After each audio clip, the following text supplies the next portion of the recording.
충분히 하셨습니까? 교수님 혹시 국민들께 하시고 싶은 이야기가 없으신가요?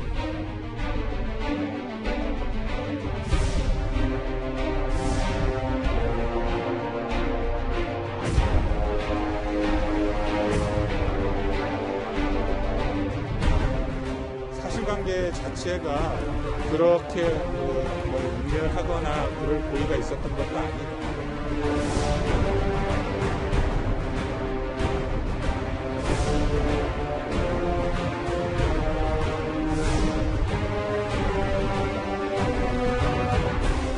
가족은 자체하더라도 엄청난 사실 고통을 받았습니다. 개인적으로는 자연인으로 돌아가서 저희 식구들 돌보고 싶습니다.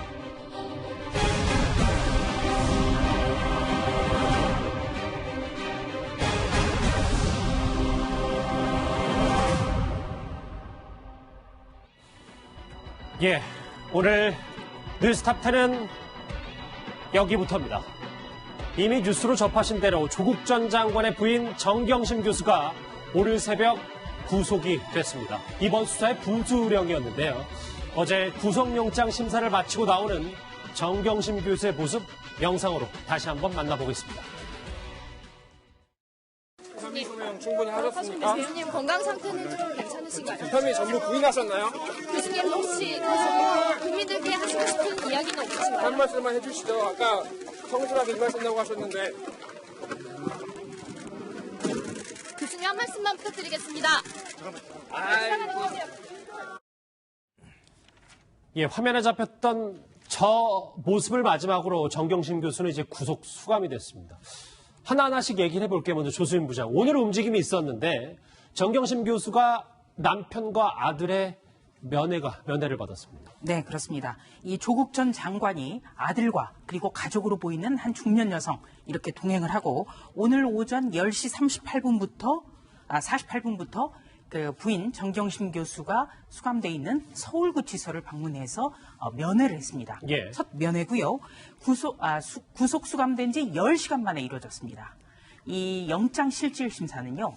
실질 심사가 법원에서 끝나고 나면 피의자가 서울구치소로 이동을 해서 구속영장 발부냐 기각이냐 이걸 기다리게 되거든요. 예. 그리고 0시 18분쯤에 오늘 영장이 발부가 됐습니다. 발부되는 순간 서울구치소에서 간단한 신체 검사를 거쳐서 곧장 수감되는 그런 절차입니다. 예. 그렇다면 이 서울구치소는 경기도 의왕에 있거든요. 그러면 경기도 의왕에 있는데 왜 서울구치소냐? 제게 질문하는 분들이 꽤 있었어요. 예. 그래서 제가 좀 설명을 드리면 원래 서울구치소가 지금의 서대문 형무소 건물을 사용을 했었습니다. 그런데 1987년에 서대문 형무소가 박물관으로 재편이 되면서 서울구치소가 경기도 의왕시에 건물을 지어서 이사를 갔습니다. 그래서 계속해서 서울구치소라는 이름을 붙이게 됩니다. 그리고 이 가족들 같은 경우에는요. 구속 수감된 사람을 10분가량 면회를 할 수가 있습니다.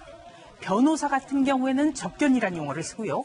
가족들 같은 경우에는 면회라는 용어를 쓰는데 가족들의 면회는 10분가량으로 정해져 있습니다.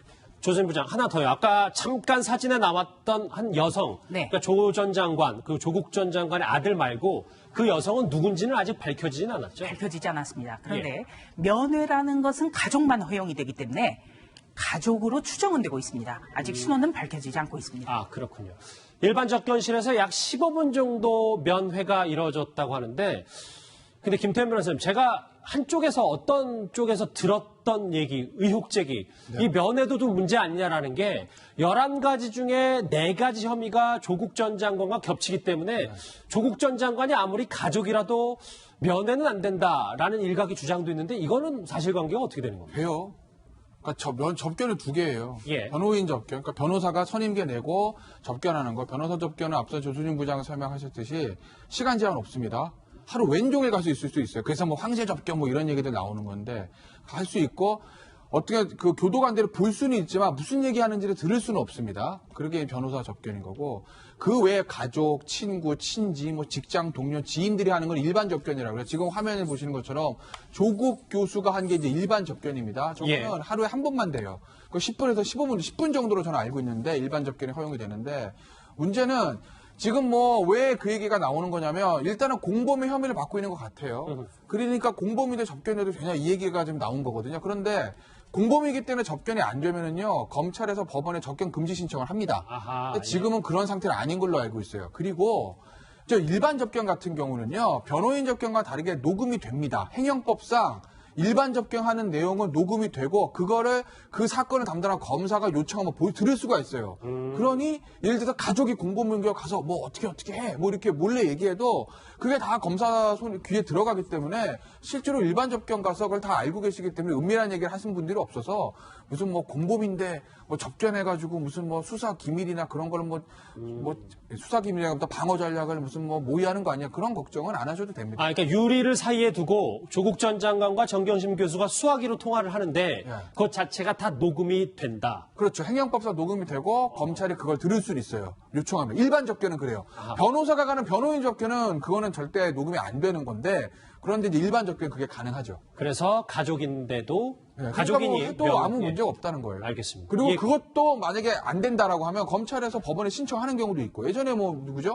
최순실 씨가 그랬었잖아요. 그러니까 조범동 씨도 얼마 전에 그렇게 했었고. 근데 지금은 그게 안 되는 그걸 신청 안 하는 상태이기 때문에 뭐 조국 교수가 언제든지 가서 접견할 수 있습니다. 이해가 됐어요.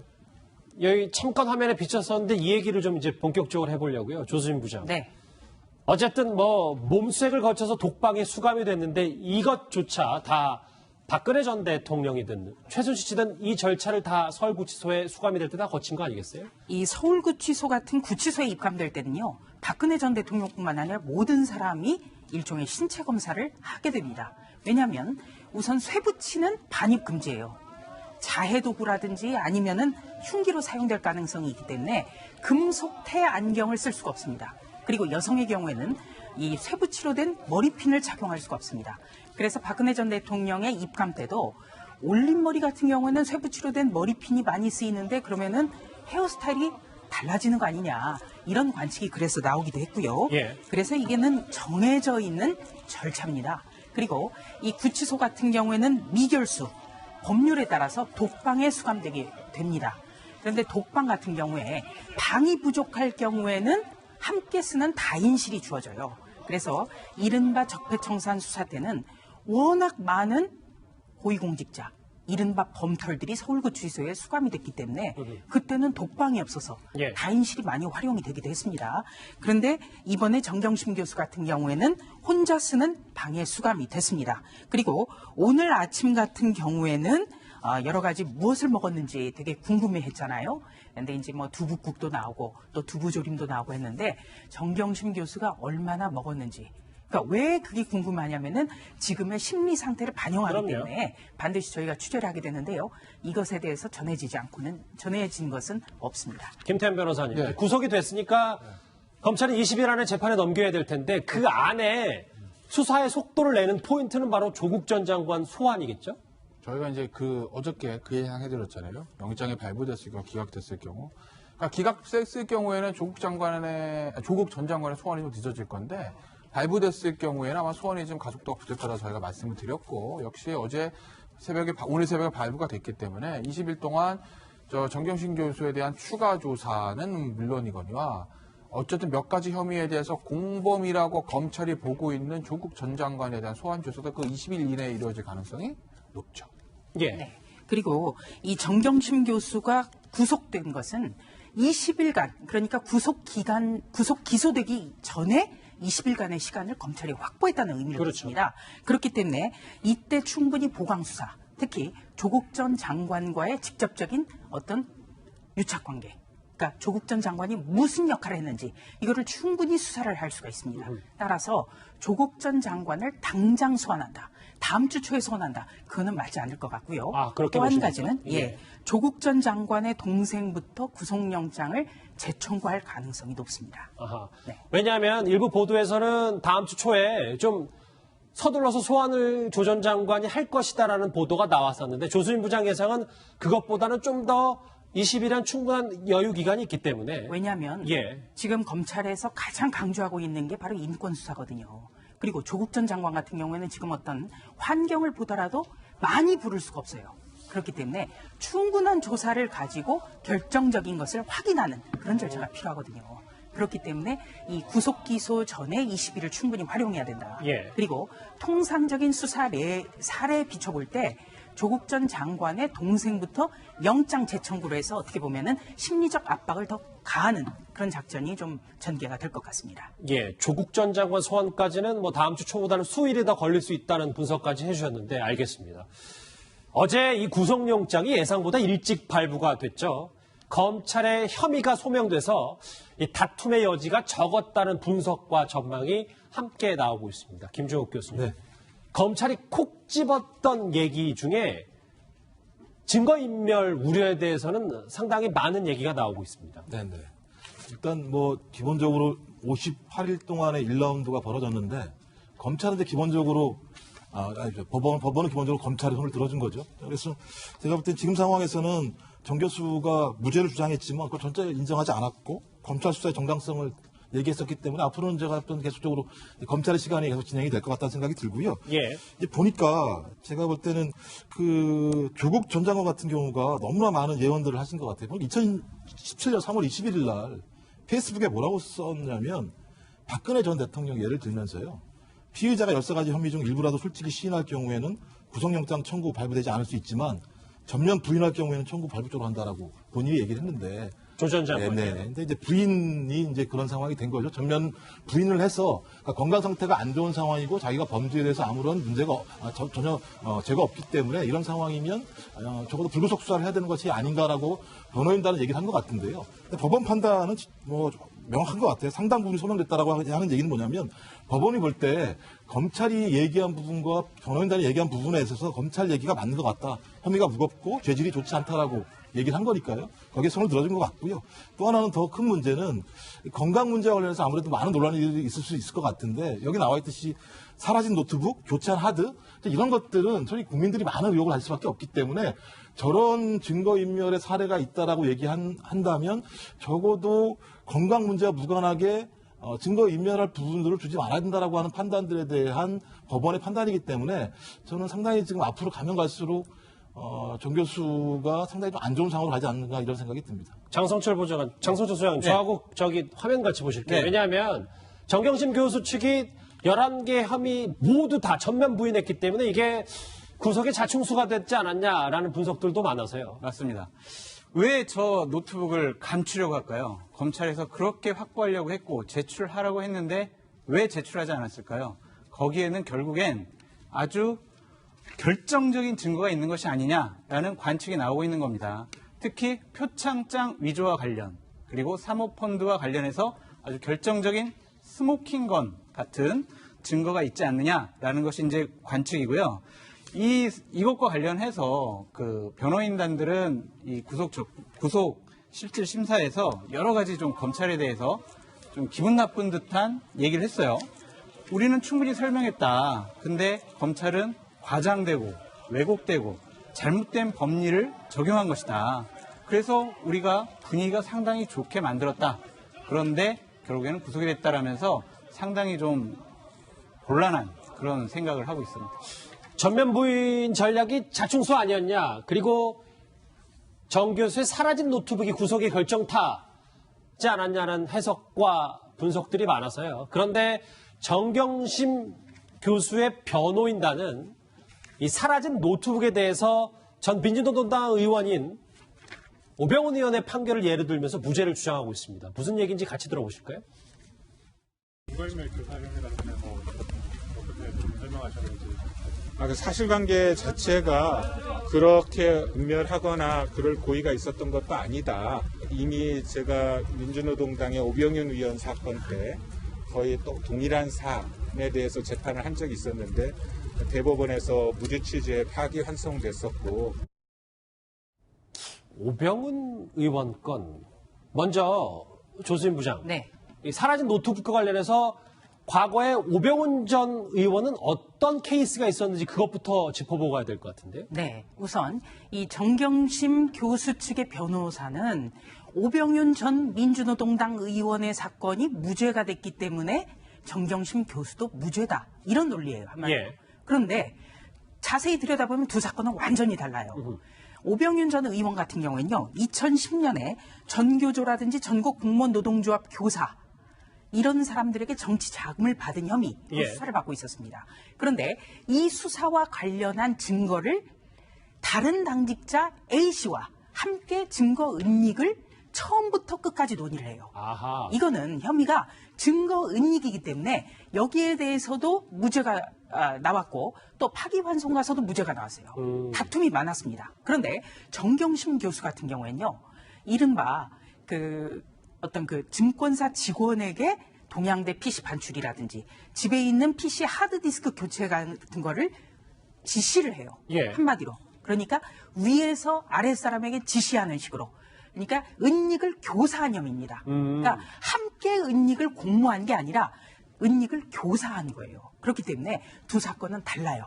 그래서 변호사는 오병윤 전 의원 사건의 예를 들어서 정경심 교수도 무죄라고 하지만 이 두 사건을 면밀히 들여다보면 완전히 다른 사건이다. 이렇게 정리할 수 있습니다. 예. 그러니까 증거인닉이나 증거인멸 제가 좀 보충해서 좀 설명을 드리면 기본적으로 타인의 형사 사건에 대한 증거인멸한 게 죄예요. 왜냐하면 이걸 생각하는 오히려 법을 만들 때 기본적으로 자기 죄를 숨기고 싶은 인간의 본성이 있잖아요. 그러니까 이게 제 범죄의 증거입니다. 제가 숨기는 거는 죄가 아니에요. 그건 인간의 본성이라고 부르는 거죠.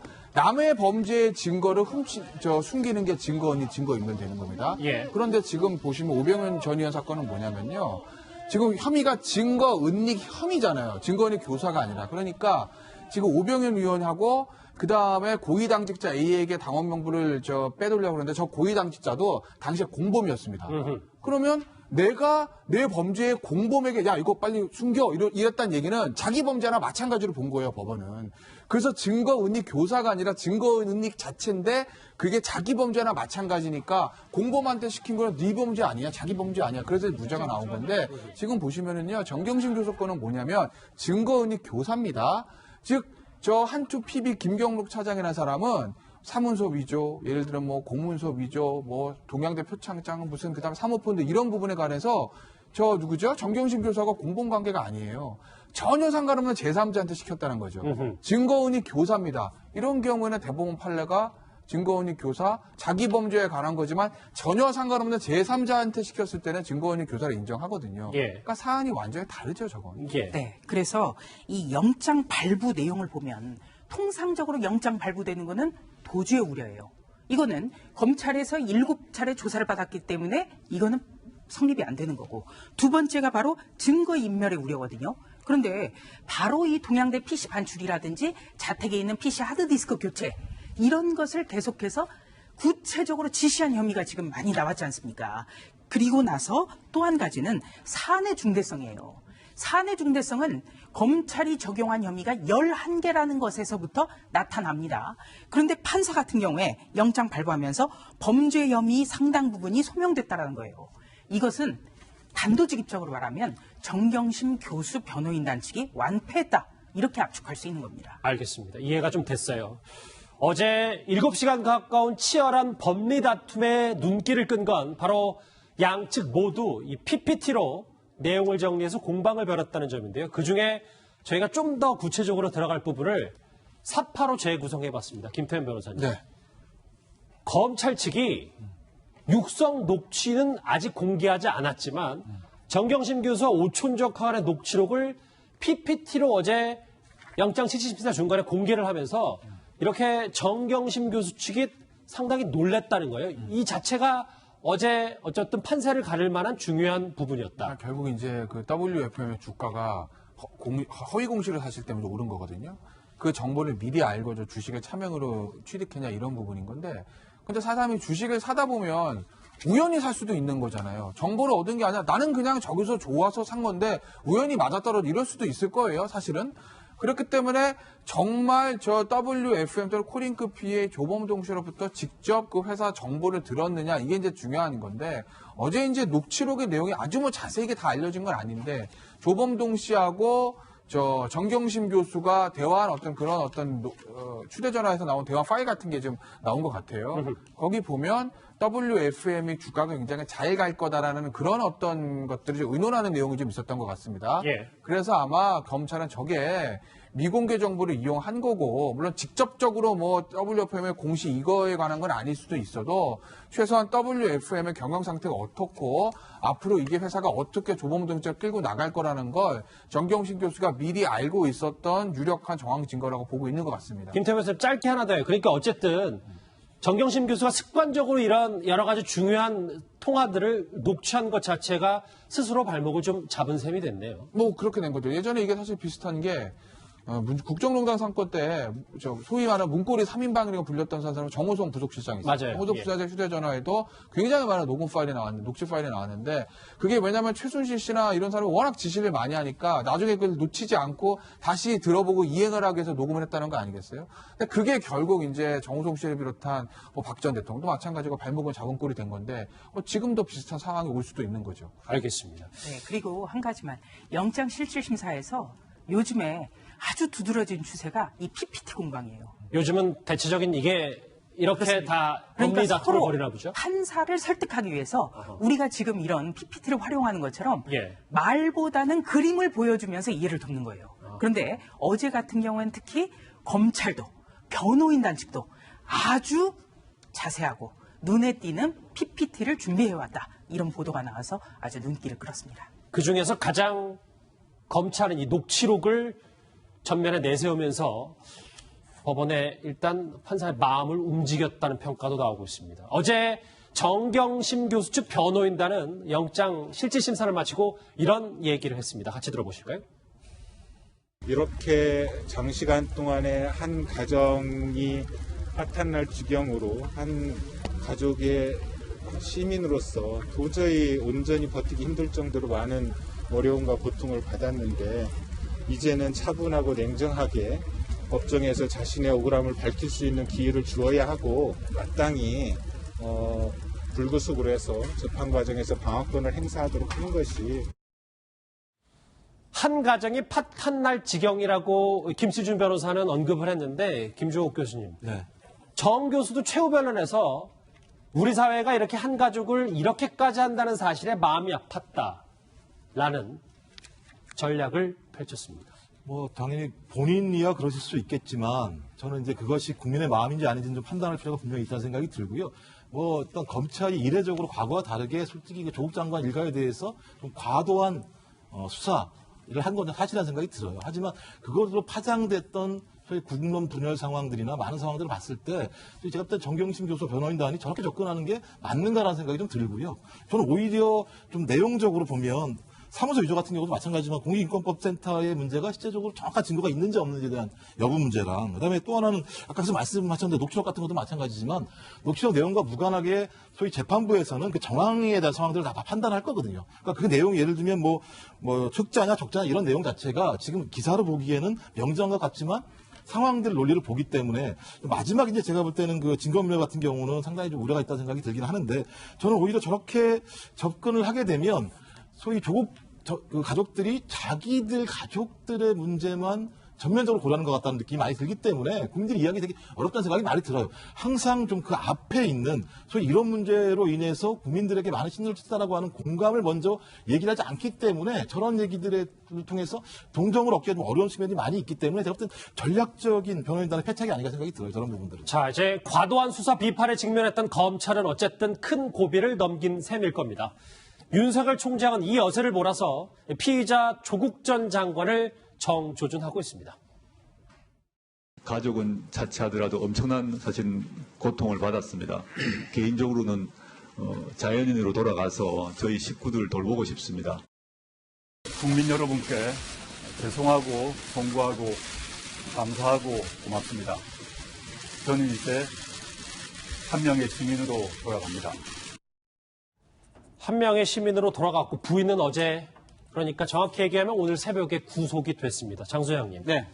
그래서 저희가 지난주에 조 전 장관이 사퇴했을 시점으로 잠깐 돌아가 보면 이런 얘기를 했어요. 고통 함께 감내하겠다. 어떤 경우도 너 자신 인간의 위험을 잃지 말라는 한 시구절까지 인용했는데 이때 이 조국 전 장관 부부가 어느 정도 이런 상황을 짐작했다는 게 한번 되돌아가 보니까 좀 느껴지는 것 같기도 하고요. 그렇죠. 저렇게 감성적으로 접근하는 거 보면 어느 정도 좀 마음에 다짐을 가진 것이 아니냐라는 그런 생각이 듭니다. 근데 조국 장관이 저렇게 가족들과 함께 하겠다라는 것은 이번이 한 번 얘기한 게 아니라 기자 간담회 때나 그리고 청문회 때도 나는 이제 시민으로 돌아가서 가족을 돌보고 싶다. 그렇게 얘기를 했습니다. 특히 이제 10월 14일 날 곁에서 고통을 감내하고 있는 우리 와이프 곁으로 돌아가고 싶다. 아내는 하루하루 정말 삶을 억지로 지탱하고 있다. 이런 식의 참 얘기를 했고요. 그 다음에 정경심 교수도 같은 날 14일 날 박노해 시인의 동그란 길로 간다라는 시를 페이스북에 올리면서 어떤 경우도 너 자신을 인간의 위험을 잃지 마라. 좀 담담하게 한번 맞이해 보겠다. 그런 내용의 얘기를 했습니다. 예. 네, 조국 전 장관이라든지 정경심 교수 같은 경우에는 검찰 수사로 인해서 온 가족이 만신창이가 됐고 한 가족이 파탄나게 됐다. 이렇게 감정적으로 호소를 합니다. 그런데 우리가 돌이켜볼 때 검찰 수사가 왜 전 가족으로 향했는지 저는 검찰 수사도 많이 지켜봤고 실제 취재도 해봤습니다만 어머니, 당사자 부인, 남동생이 전처, 아들, 딸 다 어떤 혐의를 받고 또 그것과 관련해서 의혹이 있는 경우는 이런 경우는 굉장히 드물었어요. 그래서 오히려 자신들 가족에 대한 것을 호소하기 전에 지금까지 드러난 사건이 얼마나 국민들에게 충격과 분노를 줬는지 일종의 국민농단 사건을 벌인 데 대해서 사과를 해야 된다. 저는 그렇게 봅니다. 알겠습니다. 저희 정경심 교수의 구속건 관련해서 오늘 있었던 움직임까지 세세하게 짚어봤는데 그럼 다음 주제는 검찰이 조국 전 장관을 얼마나 구체적으로 겨냥하고 있는지 이 부분을 짚어보겠습니다. 다음 주에 바로 확인합니다.